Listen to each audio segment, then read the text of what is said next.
Friends, welcome back to foods of fitness.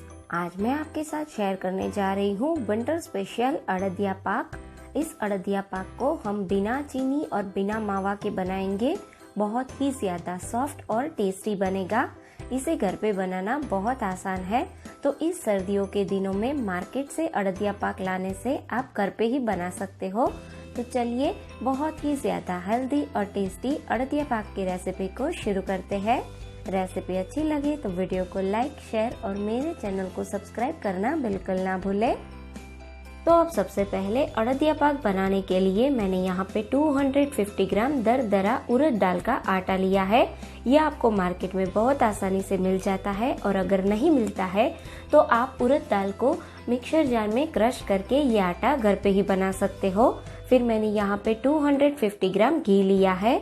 तो सबसे पहले अड़दिया पाक बनाने के लिए हमने जो आटा लिया है उसे एक बड़े से बर्तन में ले लेंगे, और आटे के अंदर हम घी और दूध का मोयन देंगे। इस प्रोसेस को गुजराती में ताबा देना भी बोलते हैं। तो यहाँ पे मैंने 1 टेबलस्पून जितना मेल्ट किया हुआ घी लिया है, और इसी के साथ हम जितना घी लेंगे उतना ही मैंने यहाँ पे दूध लिया है। आप अगर यहाँ पे हल्का गर्म दूध लो तो बहुत अच्छा, अगर गर्म दूध नहीं है तो आप रूम टेम्परेचर वाला दूध भी ले सकते हो। अब दूध और घी को आटे के साथ बहुत ही अच्छे से मिलाएंगे। तो इस तरह से लोट को हाथ में लेके अच्छे से इस तरह से आटे को हम मसल लेंगे। यहाँ पे आप देख सकते हो 2 से 3 मिनट में आटे का अच्छा थोड़ा कलर चेंज हो गया है। और अगर आप इस तरह से थोड़ा आटा हाथ में लेके बाइंड करोगे तो आप देख सकते हो आटा हमारा अच्छा बाइंड हो रहा है, अच्छा शेप बन रहा है, मतलब हमारा मोयन बिल्कुल अच्छे से पड़ा है। अब हम इस आटे को इस तरह से जिस बर्तन में हमने आटे में मोयन दिया उसी में हल्का हल्का प्रेस कर देंगे। तो इस तरह से आटे को प्रेस करने के बाद 10 से 15 मिनट तक आटे को रेस्ट करने के लिए छोड़ देंगे।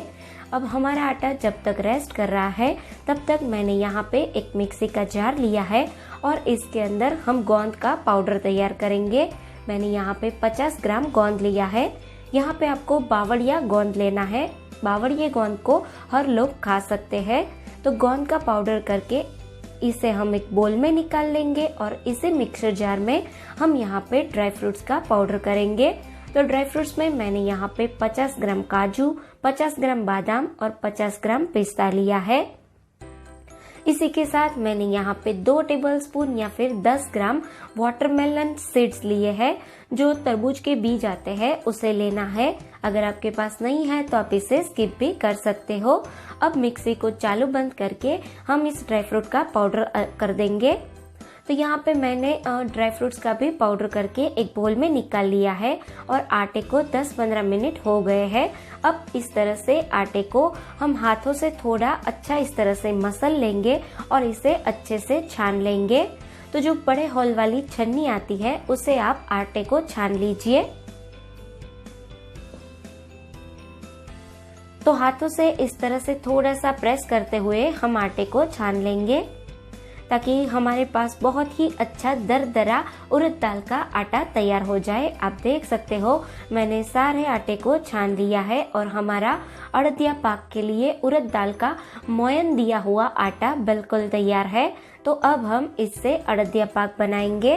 तो अब अड़दिया पाक बनाने के लिए हैवी बॉटम वाली कढ़ाई लेंगे, और कढ़ाई में हमने जो घी लिया है उसे डाल देंगे। तो 250 ग्राम घी में से हम 2 से 3 टेबलस्पून जितना घी रख देंगे, और बाकी का घी हम कढ़ाई में डाल देंगे। घी इस तरह से अच्छे से मेल्ट हो जाए और हल्का सा घी गर्म हो जाए, उसके बाद हम घी के अंदर उड़द दाल का मोयन दिया हुआ आटा डाल देंगे। और अब हम इस आटे को घी के साथ अच्छे से मिलाएंगे। जैसे ही आप आटे को घी में डालोगे सारा घी आटा जो है वो एब्जॉर्ब कर लेगा। और अब हम इस घी के साथ आटे को 10 से 15 मिनट तक अच्छे से भूनेंगे। तो हमें तब तक आटे को भूनना है जब तक आटे का कलर चेंज नहीं होता है और भूनने की अच्छी खुशबू नहीं आती है। यहाँ पे हम आटे को तब तक भूनेंगे जब तक इसके अंदर से सारा घी अलग ना हो जाए। तो इस तरह से थोड़ी थोड़ी देर में हम आटे को चलाते रहेंगे ताकि सारी तरफ से आटा अच्छे से भुने। इस आटे को भूनने में हमें 10 से 15 मिनट का वक्त लगेगा। यहाँ पे आप 10 मिनट बाद देख सकते हो हमारा जो आटा है वो थोड़ा हल्का हो रहा है और इसका थोड़ा थोड़ा कलर चेंज हो रहा है। अभी हम इस आटे को और 5 मिनट तक भूनेंगे। तो अब आप देख सकते हो यहाँ पे मैंने टोटल 15 मिनट के लिए आटे को भून लिया है। आटे का इस तरह से कलर चेंज हो गया है और आप देख सकते हो आटा हमारा हल्का भी हो गया है।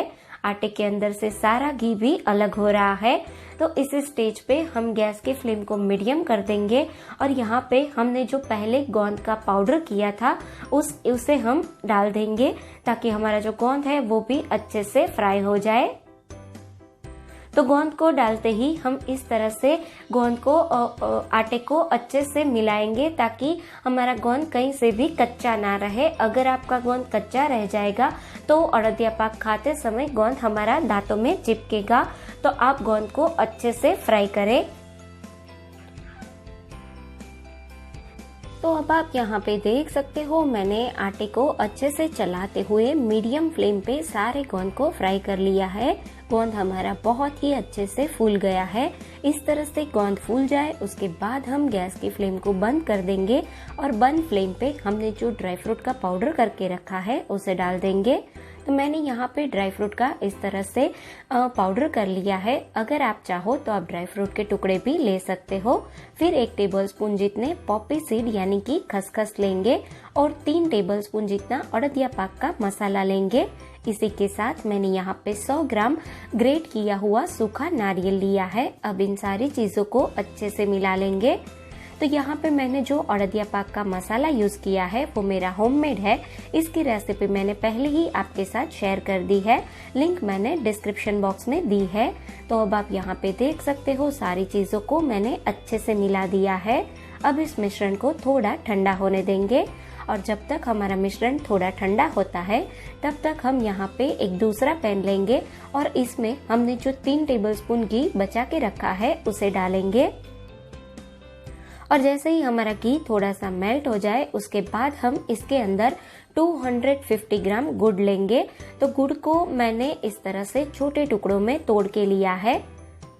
तो यहाँ पे मैंने 250 ग्राम गुड़ लिया है। अगर आप चाहो तो आप 300 ग्राम जितना गुड़ भी ले सकते हो। तो यहाँ पे हम मावा यूज नहीं कर रहे हैं और चीनी भी यूज नहीं कर रहे हैं। तो ये हमारे अड़दिया पाक बहुत ही ज्यादा हेल्दी बनेंगे। तो सारे गुड़ को इस तरह से डालने के बाद अब मीडियम गैस पे हम गुड़ को अच्छे से मेल्ट कर लेंगे। तो गुड़ 2 से 3 मिनट में अच्छा मेल्ट हो जाएगा। आप देख सकते हो 2-3 मिनट में ही हमारा गुड़ मेल्ट हो गया है। अब इस गुड़ को हम 1 मिनट के लिए और पकाएंगे।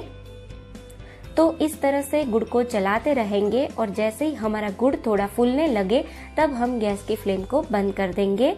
आप यहाँ पे ज्यादा गुड़ को ना पकाए वरना आपका जो अड़दिया पाक है वो जैसे ही थोड़ा ठंडा होगा तो वो कड़क हो जाएगा।